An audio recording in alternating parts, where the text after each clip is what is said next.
브살렐처럼 내 전공에 기름 부어 주소서. 이것이 오늘 말씀의 주제입니다.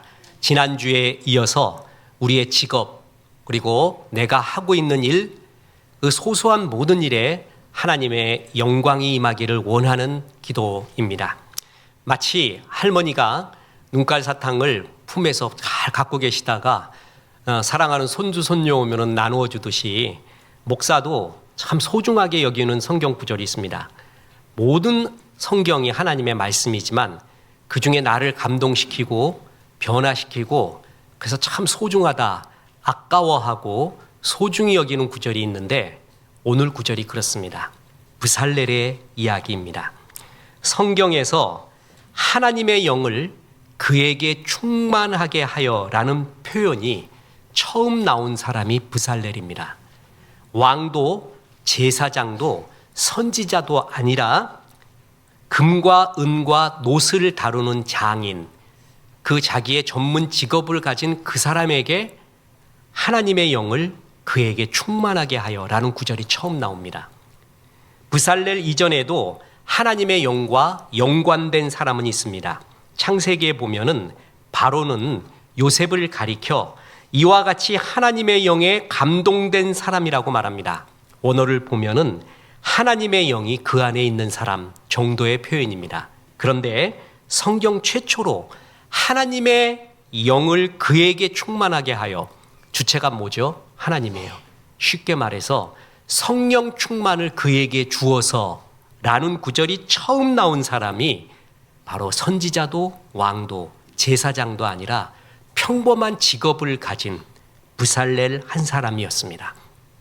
구약에 나온 최초의 성령 충만, 그리고 성령 충만에 대한 귀한 해석 중에 하나가 여기에 나옵니다. 브살렐은 자기가 하는 모든 일에 하나님의 영으로 충만함을 입게 되었습니다. 우리도 브살렐처럼 우리가 하는 전공, 직업, 나의 주특기 모든 거에 기름 부음을 받아야 됩니다. 그래야 우리는 승리할 수 있고 하나님이 기뻐하시는 영광의 삶을 살 수가 있습니다.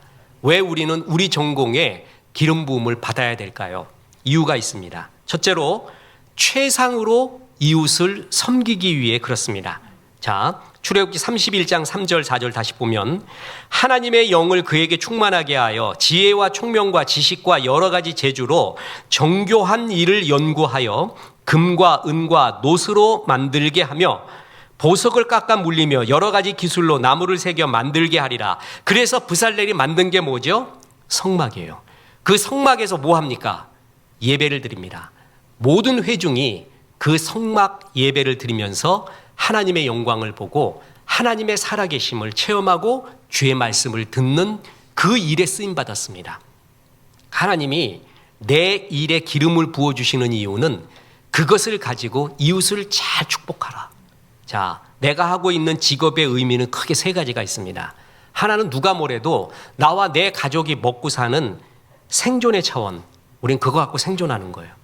거기만 그치지 않고 두 번째는 자기 완성이에요. 우리는 일을 통해 자기 완성을 합니다. 그리고 세 번째가 있는데 이웃을 축복하고 살리는 일을 합니다. 이게 직업의 의미입니다. 하나님께서 우리를 부르신 목적 중에 하나, 아브라함을 부른 목적 중에 하나도 그렇거든요. 아브라함을 부르며 창대케 했어요. 복을 주어 번성하고 창대케 하면서 너는 복의 근원이 되라. 이웃에게 네가 가는 곳마다 복의 근원처럼 살라고 말씀을 하셨습니다. 마찬가지로 아브라함을 부른 이유는 우리를 부른 이유와 동일합니다. 우리도 복의 근원이 되라고 한 거예요. 그런데 이웃을 축복하는 가장 일반적이고 보편적인 일이 뭐냐면 나의 직업, 내가 이웃을 만나고 있는 내 직업과 일을 통해 이웃을 축복하는 것입니다. 여러분, 교회에서만 이웃을 축복하는, 교회에서만 빛과 소금이 아니라 교회에서는 은혜를 받으세요. 그리고 내 일의 현장에서 이웃을 축복하는 일에 내 영혼을 내 일에 갈아 넣어야 돼요. 그래서 최상의 하나님의 살아계심을 내 일을 통해 보여준다라는 겁니다. 자, 1998년에 개봉된 영화 이보다 더 좋을 수는 없다라는 영화가 있습니다. 목사님 왜 또 80년대, 90년대 영화를 합니까? 지금 호프같이 좋은 영화도 있는데 이유가 있어요. 이보다 더 좋을 수는 없다. 그래서 이 영화를 택한 거예요. 이 예화보다 더 좋은 건 없어요. 잭 니콜슨이라는 주인공이 멜빈이라는 이름의 주인공으로 나옵니다. 이 멜빈은 신경질적인 강박증 환자죠. 그래서 길 걸을 때도 보도블록 금을 안 밟아요. 식당에 들어가서도 식당에서 주는 포크하고 나이프 그거를 쓰지를 못합니다. 지가 갖고 가요. 그리고 집에 가갖고는 손을 씻습니다. 새 비누로 한 2번 씻고 난 다음에 그 비누는 버려버려요. 이런 사람하고 못 삽니다. 그런데 이 사람이 식당 종업원인 캐롤을 사랑하게 됩니다. 그래서 마침내 그날 좋은 식사를 하면서 캐롤에게 사랑의 고백을 합니다.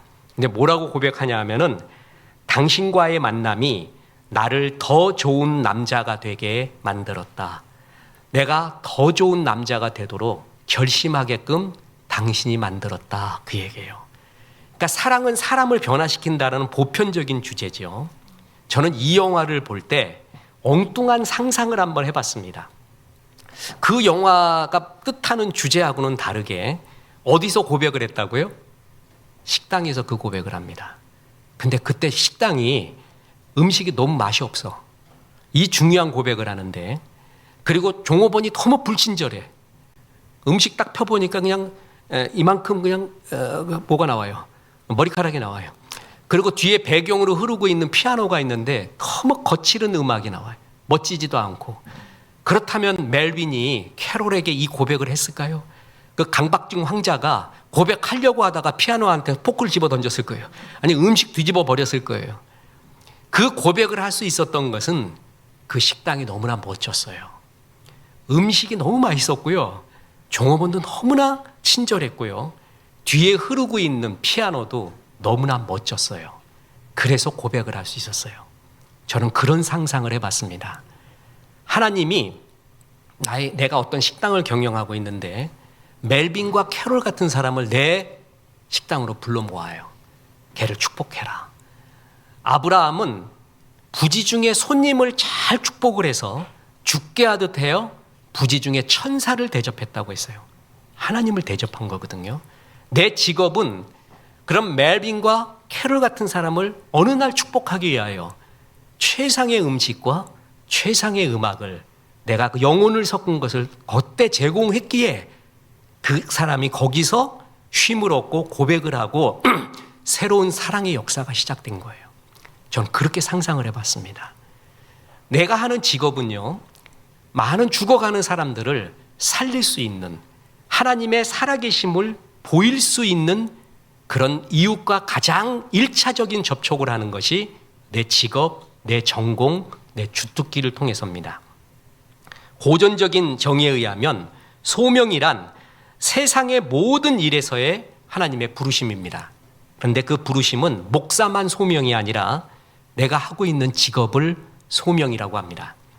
우리 모두가 꼭 읽어야 되는 세계적인 책 중에 하나가 막스 베버의 프로테스탄티즘과 자본주의, 정말 좋은 책입니다.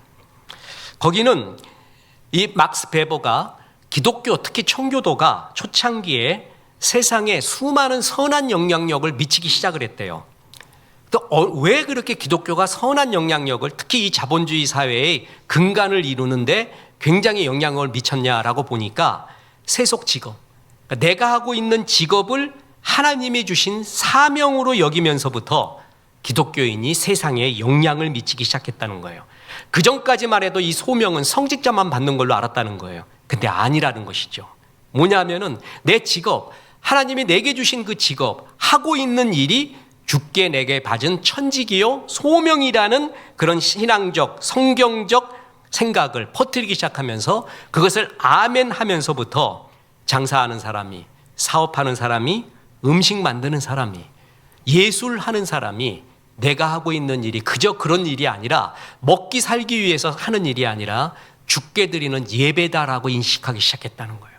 그래서 주께 하듯 하기 시작했다는 거예요. 그러면서부터 사람들이 그리스도인이 뭔가 하는 것은 다르다. 저들은 정말 하나님 앞에서 뭔가 하고 있다. 마치 보디발이 요셉을 보고 똑같은 노예들이었는데, 소년 노예였는데 쟤는 뭔가 달라.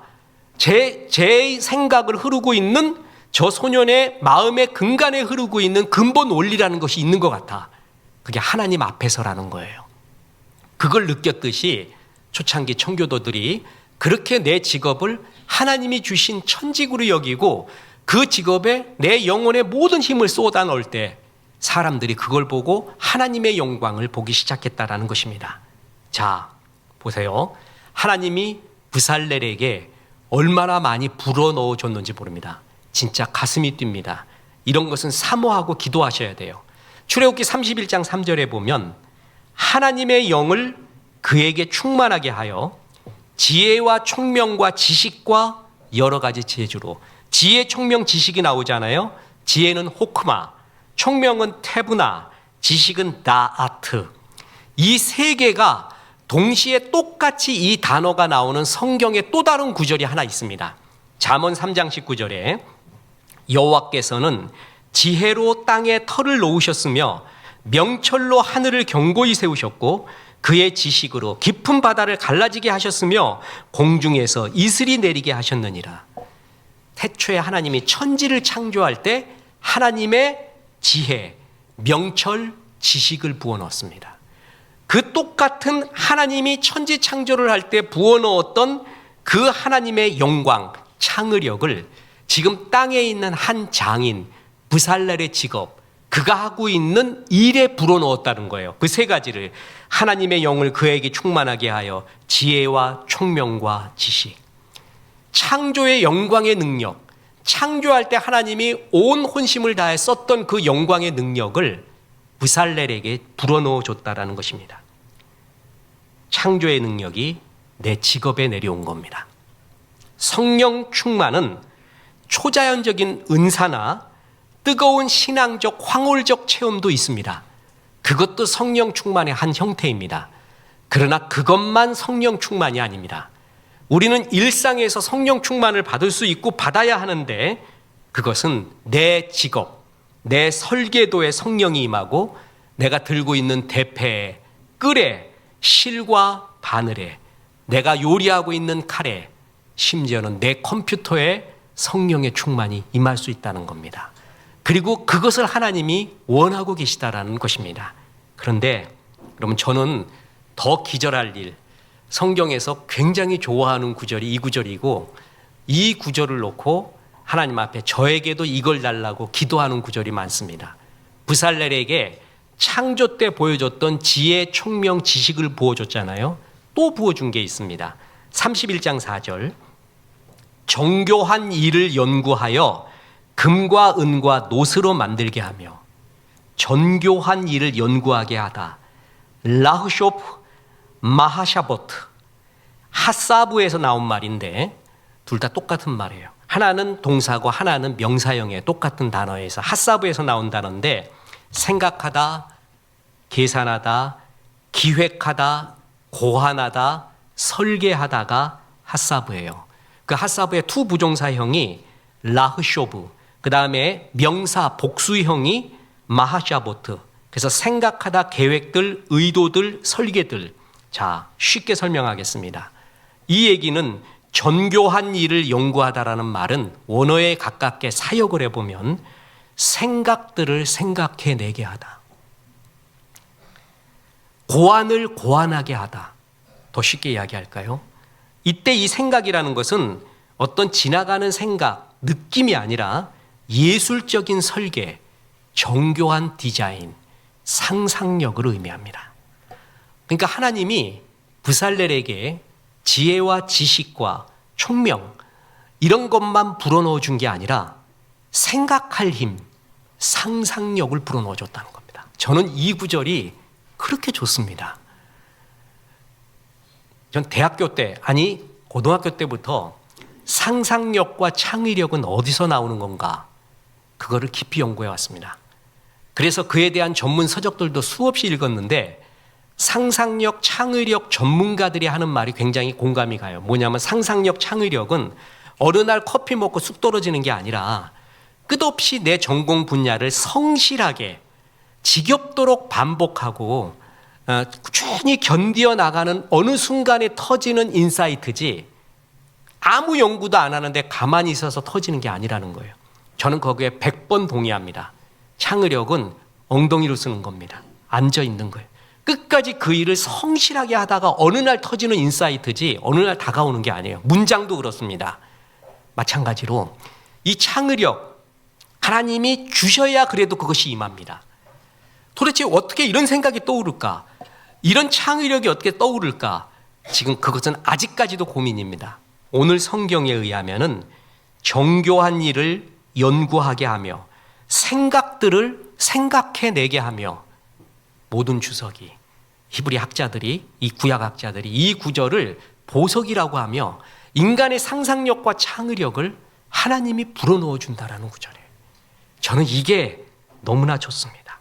하나님에게 브살렐에게 손재주만 준 게 아니라 생각하고 구생하고 창의할 수 있는 설계의 능력을 그에게 불러주셨습니다. 인간을 복사기로 만들지 않고 창작자, 하나님과 같은 창작자로 불러주신 거예요. 그러니까 한마디로 다 불어넣어 준 겁니다. 지혜를 불어넣어 줬죠. 총명 불어넣어 줬죠. 지식 불어넣어 줬죠. 상상력 불어넣어 줬죠. 왜 이걸 주셨는가? 그걸 가지고 네 전공을 가지고 최상의 작품을 만들어라. 그래서 하나님의 살아계심을 보여주고 이웃을 축복하라. 바로 그 얘기입니다. 우리는 이웃을 축복할 수 있는 복의 근원이 될 수 있는 많은 길 중에 최고의 좋은 길, 그리고 하나님이 우리에게 일반적으로 허락한 길이 바로 내 이 전공에 하나님의 기름 부으심을 받는 겁니다. 그래서 정말 하나님이 저거 역사했다. 저 전공의 주인이 하나님이다 라고 보여주는 일입니다. 많은 하나님의 임재를 열망하는 전 세계 그리스도인들이 동서양을 막론하고 지난 400년 동안 하나님의 살아계심, 임재하심을 느끼기 위해서 권해주는 책, 서로가 권했던 책이 하나 있습니다. 그게 뭐냐면 로렌스 형제의 하나님의 임재 연습이라는 것입니다. 사람들이 로렌스를 보면 하나님의 살아계심, 지금 함께 하심을 다들 느끼곤 했다라는 겁니다. 이 로렌스는 프랑스 파리 근처의 깔멜 수도원에서 평수사였습니다. 그는 주방에서 일하는 또한 요리사였습니다. 사제도 아니었고 신학자도 아니었는데 그는 수도원에서 평수사로서 요리 만드는 사람이었는데 그는 그 요리에 자기의 영혼을 넣은 거예요. 사람들이 그의 요리를 믿었습니다. 그리고 정말 다르다라는 걸 느꼈습니다. 맛있을 뿐만이 아니라 그 요리통에 하나님의 살아계심을 느끼곤 했습니다. 왜냐하면은 그는 그 요리를 할 때 하나님이 내게 주신 천직이요 주께서 주신 최고의 사명이라 여기고 그 일을 했다는 거예요. 사람들이 그걸 느끼기 시작을 합니다. 그래서 로렌스 형제를 딱 보면서 살아계신 하나님이 지금 함께하고 계심, 그걸 느끼곤 했다는 거예요. 사람은 속일 수 없습니다. 잠깐 속일 수 있어도 절대 속일 수 없거든요. 사람 앞에서 제일 중요한 것도 진실입니다. 어떤 사람을 만나보니까 무슨 꽃으로 문지른 가슴이기에 저토록 시리단 말인가. 저 사람은 가슴이 항상 시려 있어요. 항상 떠 있어요. 항상 뭔가의 감동으로 차 있는 게 사람들이 느껴요. 그 사람이 하나님의 은혜를 충만히 받고 있는 거예요. 저 사람을 보면 하나님의 살아계심, 임재하심을 느끼고 있는 그 사람. 로렌스가 그랬습니다. 근데 그는 어떤 걸 통해서요? 자기 주방에서의 일을 통해서 그것을 합니다. 그는 그 요리를 죽게 하듯 예배드리듯 했다라는 것입니다. 제가 좋아하는 작가 중에 영국의 도로스 세이어스라고 있습니다. 돌킨 루이스와 같이 교제를 나누던 영국의 추리소설 작가이자 극작가이자 기독교 인문학자였습니다. 참 글 잘 씁니다. 이 사람이 에세이 중에 일은 왜 하는가? Why work? 라는 에세이가 있습니다. 거기에 이런 구절이 나옵니다. 교회는 목수에게 술 취하지 말고 주의를 잘 지키라고는 말했지만 정작 좋은 식탁을 만들라고는 말한 적이 없다. 목사님들이 예배 은혜 받고 헌금도 잘하고 11조도 내야지. 어디 주의를 빠져? 맞아요. 여러분 그거 틀린 말 아니에요. 그거 고깝게 들으면 안 돼요. 고가에 거기서 그쳤다는 거예요. 거기서 교회에서 은혜를 받으세요. 그리고 집에 가서 목소 식탁을 만들고 의자 만들 때 죽게 하듯 하세요. 여기서 은혜 받은 걸로 거룩한 산제사로 일상의 직업에서 드리세요. 그까지를 안 전했다는 거예요. 그러니까 너무 영향력을 많이 받고 있는 미국의 소천하신 팀 켈러 목사님, 그 목사님이 일과 영성이라는 책이 있습니다. 이렇게 두꺼운 책인데 거기에 주제가 그렇습니다. 일상 중에서 하는 너의 직업의 활동이 곧 영적인 일이라는 거예요.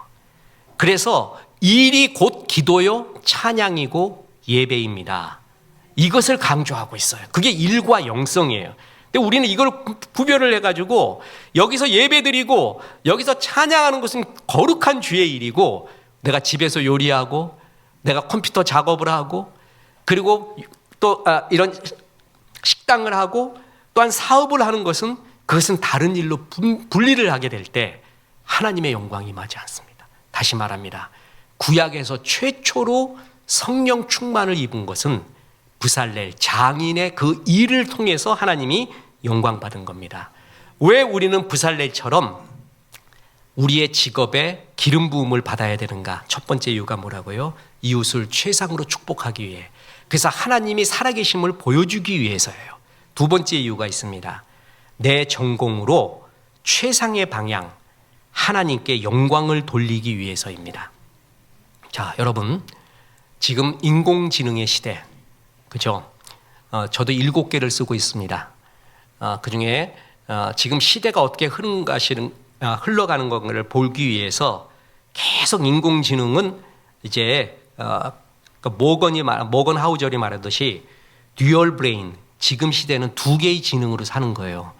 그러니까 인공지능은 이제 하나의 운영체제가 되었지 따로따로가 아닙니다. 같이 동행해야 됩니다. 비서예요. 그래서 나도 아예 만들어서 좋은 비서, 나의 좋은 동력자, 나는 이런 사람이지, 그러고 그 친구들하고 같이 놀고 있습니다. 저는 세계에서의 최고의 발명은 불이라고 봅니다. 두 번째가 전기라고 봅니다. 세 번째는 잊어먹었어요. 그래서 잘 모르겠어요.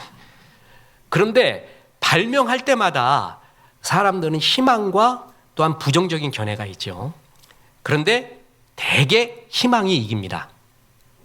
자동차 발명했을 때요, 쇳덩어리가 차로 굴러다니면 사람 치면 어떡하느냐 그래서 반대하는 사람 되게 많았어요. 이해하지요. 무슨 말인지. 그런데 그걸 그쳐요? 당연히 나와야죠. 지금 자율주행이요, 반드시 가게 됩니다. 아니, 운전자도 없는 차 우리가 어떻게 믿고 타? 앞으로 그렇게 됩니다. 그 누가 뭐래도 그냥 흘러가요. 반대하고 뜯어 말려도 안 돼요. 달려가는 말 보고 욕하면 안 돼요. 왜 이렇게 빠르냐고. 올라타야지. 미련한 놈이에요. 그건 어쩔 수 없이 가는 거거든요. 그래서 모든 발명에는 명암이 있어요. 명암. 그리고 발명한 사람들이 항상 장점을 말해요. 이것을 발명했기 때문에 직업이 많이 없어진다고요? 그럼 이런 새로운 직업도 많이 생길 거예요. 일자리도 창출하고 더 좋아질 거예요. 발명한 사람들이 그런 얘기들을 주로 하잖아요. 근데 인공지능은 반대입니다. 발명한 사람들이 암울한 얘기예요. 큰일 났다고. 발명한 사람들이, 운영하는 사람들이 큰일 났다고 말합니다. 그래서 싱귤레러티, 특이점이 온다. 초지능이 나타나서 인간의 모든 지능을 능가한 때가 온다는 거 아니에요? 그래서 그걸 제일 늦게 보는 사람이 5년 뒤예요. 5년 뒤. 빨리 보는 사람은 2년 뒤입니다. 어찌됐든 그 시대는 온다는 거예요. 그리고 이거는 막을 수 없는 무한 경쟁으로 갑니다. 제어할 수 없는 무한 경쟁으로 가요. 절대 막을 수 없는 세상이 됩니다. 그죠? 왜 인공지능이 우리가 여기서 어떻게 보면 디스토피아를 생각하느냐? 그 뛰어난 능력을 제어할 수 없을 때, 그죠? 최고의 능력자가 하나님의 그늘 아래에서 벗어나게 될 때 최고의 능력은 최악이 된다라는 것입니다. 내 전공이 내가 최고로 노력해서 최상이 됐는데 하나님의 그늘과 하나님의 기름 부음을 받지 않으면 최악으로 쓰일 수가 있다는 것입니다.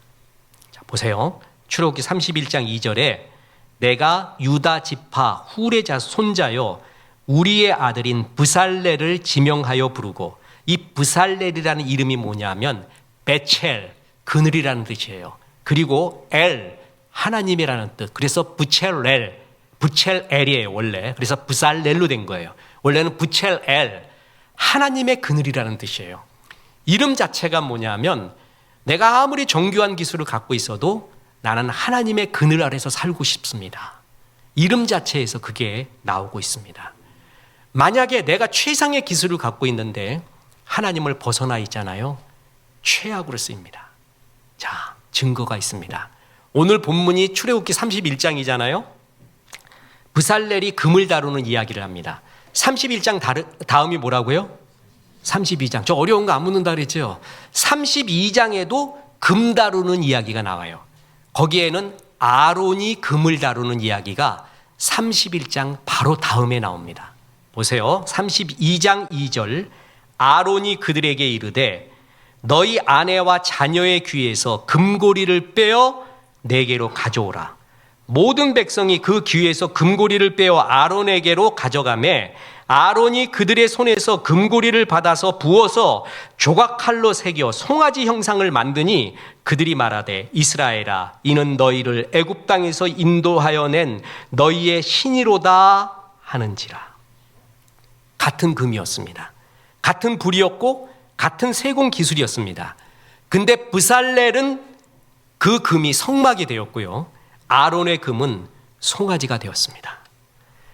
아무리 기술이 좋아도 하나님의 손을 벗어나잖아요. 그늘을 벗어나잖아요. 최악이 되는 것입니다. 그래서 내 전공에 기름 부음을 받아야 됩니다. 그렇지 않으면 우상이 될 수 있습니다. 시편 91편 1절에 지존자의 은밀한 곳에 거주하며 전능자의 그늘 아래에 사는 자요. 전능자의 그늘. 브살렐이 하나님의 그늘이라는 뜻이라고 그랬잖아요. 이름 그대로 이런 사람이 하나님께 제일 영광을 돌리게 돼 있습니다. 보세요. 지금 내가 하고 있는 일의 전공자들 중에 넘사벽들이 있잖아요. 타고난 천재는 노력하는 천재는 못 당합니다. 노력하는 천재는. 노력하지 않는 천재는 둔재가 죽으라고 해서 조금은 따라가요. 근데 노력하는 천재는 못 따라가거든요. 그 천재가 하나님께 쓰이지 않을 때 어떻게 됩니까? 최악, 하나님을 대적하는 최악의 것으로 흘러가게 됩니다. 파우스트, 괴테의 파우스트가 유명하지 사실은 그 파우스트라는 전설적 악마에게 영혼을 판 인물의 그 파우스트라는 이름이 여러 가지가 나왔어요. 그래서 여러 사람이 파우스트에 대해 썼는데 괴테의 파우스트가 제일 유명한 거예요. 그 파우스트는 박사는 영혼까지 팔아서 뭔가를 얻으려고 했습니다. 영혼까지 팔아서 내 전공 분야, 내가 알고 싶은 그 분야의 최상이 되고 싶었습니다. 그죠? 근데 악마에게 영혼을 팔아서 최상의 영혼이 되고 최고의 전공자가 되어 보십시오. 여러 사람 죽입니다. 천재적인 음악이지만 악마의 음악이 나옵니다. 천재적인 작품이지만 악마의 작품이 나오기 시작합니다. 내 전공이 기름 부음을 받아야 되는 이유, 하나님의 그늘 안에 있어야 돼요. 주님의 손 안에 있어야 된다라는 것이죠.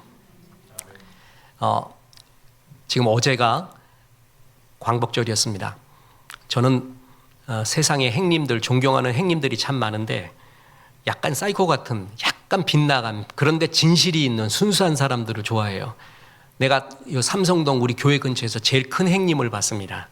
어떤 사람이냐면은 오토바이를 타고 가는데 오토바이에 한 20개 태극기를 붙였어. 옷도 태극기야. 그리고 헬멧도 태극기예요. 그래갖고 그걸 타고 다니면서 대한민국 만세라고 다녀요. 내가 가면서 차 타고 가면서 그 행님 보고 잠깐 세워갖고 경례했다니까. 행님, 그래. 행님 존경합니다. 일제시대 때 태극기 얼마나 흔들고 싶었겠습니까? 근데 그때 친일파 시인들이 있습니다. 그 대표적인 게 서정주지요. 서정주 문학관에 지난번 여러분 가서 사진 찍은 것도 보여줬을 것입니다. 문학관이 두 개로 나눠져 있습니다. 그의 순수시 쓴 문학, 그리고 친일 행각을 할 때 쓴 시, 그것도 그대로 해놨어요. 거기다가 친필까지. 독자가 판단하라는 거예요. 어느 소설가 만나서 얘기했습니다. 그때 친일 행각을 하던 소설가 시인들 얘기를 하는데 그 소설가는 그들을 굉장히 옹호하는 말을 했어요. 충분히 이해해요. 뭐냐면 가족이 위협을 받고 내 생명이 위협을 받고 내 생계가 위협을 받는데 그런 시, 소설 안 쓸 사람이 어딨냐, 그렇게 말해요. 그래서 저는 이렇게 말했어요. 그래도 그걸 다 버리고 독립운동한 사람도 있습니다. 플러스 자기 스스로가 위협을 받지 않는데도 스스로가 쓴 사람도 있습니다. 세상의 출세를 위해. 그러니까 그런 사람들은 나쁜 사람이래요. 그러면서 그냥 쉽게 말해서 그 옹호도 하고 같이 이렇게 공감도 하고 이야기를 했는데, 그 좋은 실력을 갖고요, 최고의 시의 실력을 갖고, 저는 제 개인적인 견해예요. 지극히 개인적인 견해인데, 우리나라에서 한글을 제일 잘 쓰는 사람이 전 서정주라고 봅니다. 그래서 저는 그 사람의 그 글을 수없이 읽어봤어요. 그 단어 하나 어떨 땐 미칠 것 같아요. 너무 잘 써요. 여러분 아세요? 우리 서정주님이 우리 교회 어느 집사님, 권사님 주례자였다는 거. 그것도 알아 내가. 사진까지 증거까지 받았어. 그래서 아이고 그분 한 번 좀 봤으면 좋겠다 내가. 진짜 보고 싶은 여러 사람 중에 하나였어요. 근데 그렇게 글을 잘 써요. 한국어를 정말 잘 써요. 한국어. 근데 그것이 방향이 잘못돼서 이것이 천황 찬양이 되거나 또한 우리의 젊은이들을 전쟁터에 나가라고 독려하는 글이 되면은 얼마나 괴롭겠습니까? 그죠? 내 최고의 전공이 하나님의 그늘 아래에 없으면은 그것은 최악으로 쓰일 수도 있다라는 것입니다. 하나님이 내 일에 소망이 하나 있는데 지혜와 총명과 지식, 상상력을 불어넣기를 원해요. 여러분 이 구절을 갖고 기도를 하세요. 그래서 부살렐에게 임했던 지혜와 총명과 지식, 상상력이 나에게 임하게 도와주옵소서. 이거는 기도 제목이에요. 성경적인 기도예요. 그래서 그것이 임하면 하나님의 영광을 위하여 내 이 직업을 주께 드리며 잘 쓰겠습니다 라는 기도를 해야 된다는 것이죠. 그 일을 했던 사람 하나가 있습니다. 미국 남북 전쟁의 영웅이자 성공한 법조인이었던 루 윌리스라고 있습니다. 이 사람이 나이롱 신자였어요. 예수 안 믿는 건 아닌데 믿어도 나이롱으로 믿다가 어느 날 기차 타고 가는데 당대 최고의 무신론 논객인 로버트 잉거솔과 마주치게 됩니다. 그러니까 서로 유명했기 때문에 잉거솔이 이 루 윌리스에게 예수에 대해 교회, 기독교에 대해 신랄한 비판을 했어요. 윌리스는 나이롱 신자였기 때문에 반박할 힘도 없고 자기가 깊이 예수에 대해 생각해 본 것도 없고 다 듣고 말았어요. 자존심도 상하고 집에 와보니까 그래도 내가 예수 믿는다고 했는데 제대로 믿는 건가? 그래서 뭐냐면은 그때부터 예수가 어떤 사람인지 연구하기 위해 고대 문서와 성경을 읽기 시작합니다. 그래서 연구하기 시작했습니다. 처음에는 내 무지를 깨뜨리는 지적인 탐구로 펜을 들어 글을 쓰면서 사람들이 예수에 대해 잘못 알고 있으면 내가 깨우쳐 주리라. 진짜 팩트에 근거해서 예수를 살펴보자. 그래서 계속 연구해 갔어요. 연구할수록 그의 영혼에 하나님의 운율이, 하나님의 마음이 밀려오기 시작했습니다. 역사적 저 멀리 있는 인물로만 알았던 예수가 내 죄를 용서하고 내 모든 죄를 짊어지고 십자가에 죽는 무조건적인 사랑, 하나님의 아들이 이 땅에 와서 나 같은 자를 위하여 구육간에 누웠고 그리고 나를 위해 십자가에 죽었다는 그것이 계속해서 그를 적셔오기 시작을 했습니다. 그는 소설을 쓰기 시작을 합니다. 그래서 그 소설의 맨 마지막을 마침표를 찍고 두 손을 모은 채 기도합니다. 예수님, 당신은 진실로 하나님의 아들이자 나의 구주이십니다. 그렇게 쓴 글이 뭐예요? 벤허입니다. 벤허. 저는 아직까지도 또 옛날 영화지만 난 이제까지 최고의 영화는 뭐라고 얘기하느냐? 전 벤허라고 봅니다. 1위는 벤허야. 2위는 사운드 오브 뮤직. 3위는 모르겠어요. 아직 잘. 1위는 벤허, 2위는 사운드 오브 뮤직이에요. 벤허가 이렇게 하나님 앞에 드려지게 됐습니다. 1899년 11월 뉴욕 브로드웨이 극장에서 연극 벤허가 첫 공연이 열리게 되었습니다. 이때 블록버스터 뮤지컬처럼 말이에요. 그 무대에는 수백 명의 출연진, 실제 말들이 회전하는 러닝머신 그 위를 달리면서 실제 말들이 무대 위에서 전차 경주를 벌리는 파격적이고 압도적인 스케일, 최고의 블록버스터로 연극이 상영이 됩니다. 루 윌리스가 거기에 참석을 했습니다. 그리고 그 연극이 다 끝나고 난 다음에 그는 감동에 외치면서 이렇게 외쳤습니다. My God, did I set all this in motion? 신이여, 내가 이 모든 것을 시작했단 말입니까? 내가 정말 이것을 만들었단 말입니까? 내가 만들었는데 내가 만든 것에 감동을 해요. 정말 이걸 내가 만들었습니까? 할 정도. 저는 그것이 어떤 직업을 가진 사람이, 전공을 가진 사람이 하나님 앞에 최고의 영광스러운 고백이라고 생각합니다. 저는 저의 목회 일이 있으면 좋겠습니다. 주님, 내가 진짜 이 설교를 한 겁니까? 내가 이 글을 쓴 건 내가 쓴 게 맞습니까? 이거 정말 내가 했습니까? 그는 정말 배너 앞에서 하나님의 살아계심을, 저는 이 루 윌리스에게 브잘렐에게 임했던 지혜와 총명과 지식과 상상력이 그에게 임했다고 믿습니다.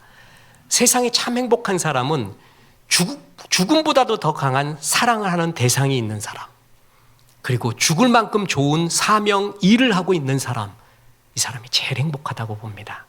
여러분, 나의 일은 지금 하나님이 하나님의 영광을 보여주라고 그걸 가지고 이웃을 축복하라고 준 전공입니다. 거기에 기름 부음 받아야 됩니다. 그래야 하나님의 영으로 충만하고 살아계심을 보여주고 내 방향이 하나님께 영광을 위한 좋은 방향성이 되게 됩니다. 교만은 패망의 선봉입니다. 여러분, 어떤 일이 있어도 교만하면 안 됩니다. 이 교만은 은근히 다가옵니다. 근데 어느 때 우리가 교만하냐 하면 내가 모자란 것은 겸손해요. 잘하는 거, 내 전공, 내 일, 이건 눈 감고도 해. 그건 기도도 안 해요. 그게 은근히 쌓여있는 교만이에요. 이거는 철저하게 회개해야 됩니다. 목사가 설교 우습게 알고, 제가 어제 탁구장에서 우리 그 탁구 회원들하고 삼계탕을 먹으면서 대화 중에 일반 사람들이 교회와 목사를 어떻게 생각하는가를 일부러 들어요. 그 중에 하나가 뭐냐면 너무 뻔들뻔들한 목사, 다 안다는 목사 나는. 그리고 떨림이 없어요. 예배 준비하는데도 떨림도 없고 뭐도 없고. 그러니까 들을 때 되게 교만해 보이더래요. 카리스마가 아닌 교만처럼 보이는. 뭔지 아세요? 내가 다 한다고 생각을 할 때. 그럴 때 떨림이 없고 설렘이 없어요. 예배자도 마찬가지. 성도들도 내가 지금 예배를 몇 살인데 얼마만큼 드렸는데 요번 예배는 빼먹어야지, 요번 예배는 이렇지, 이거는 이렇지라고 교만해지면요, 그거 철저하게 회개해야 돼요. 하나님 앞에서. 떨림이 있는 예배, 떨림이 있는 준비, 그리고 하나님 정말 이것을 지금도 주님께서 기뻐하시는 예배일까? 그런 떨림이 있을 때, 그 겸손이 있을 때 주님의 영광이 임하게 되는 거예요. 그럼 그것은 목사만 하는 게 아닙니다. 여러분의 직업에서 하나님이 부지 중에 천사를 보내오는구나. 그 멜빈과 캐롤처럼 사랑의 고백이 지금 나의 직장에서 내 컴퓨터 앞에서 이루어질 수도 있는 거구나. 나는 어떻게 준비하고 이들을 어떻게 축복을 할까? 최상의 준비를 하면서 그들을 축복하는 전공. 하나님은 이거를 원하고 계시는 것입니다. 우리 젊은이들은 특히 내 전공에 더욱더 기도하면서 하나님, 내 전공에 기름 부어 주옵소서. 이것이 환희롭게 도와주시고 기쁘게 도와주시고 하나님의 영광을 나타나는데 쓰임받게 도와주옵소서. 기도해야 됩니다. 방송할 때 그러잖아요. 뭐뭐뭐뭐 청취자 여러분 안녕하세요. 강남 비전교회 한정욱 목사입니다. 인문학의 주인은 하나님, 인문학을 하나님께. 저는 기독교 인문학자입니다. 그럴 때 인문학의 주인은 뭐라고요? 하나님이다. 그걸 선언하고 시작을 합니다. 문학, 역사, 철학, 예술의 주인은 하나님이십니다. 뿐만 아니라 내 직업, 지금 하고 있는 전공 분야의 주인도 누구라고요? 하나님이세요. 하나님의 힘과 용기, 지혜와 지식과 총명, 명철, 상상력을 받으십시오. 그리고 하나님의 그늘 아래 있으십시오. 그래서 나의 일을 통해 하나님이 드러나고 이웃을 축복하는 부름받아 나선 귀한 사명자 되기를 주님의 이름으로 축원합니다. 우리 이 말씀 생각하며 찬송합니다. 부름받아 나선 이 몸.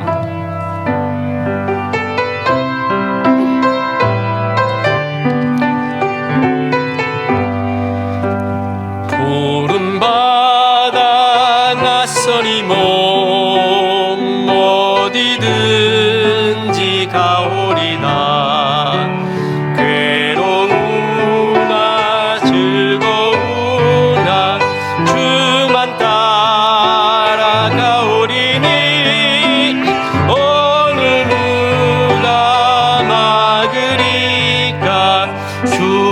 죽음인들 막으리까 어느 누가 막으리까 죽음인들 막으리까 아골골자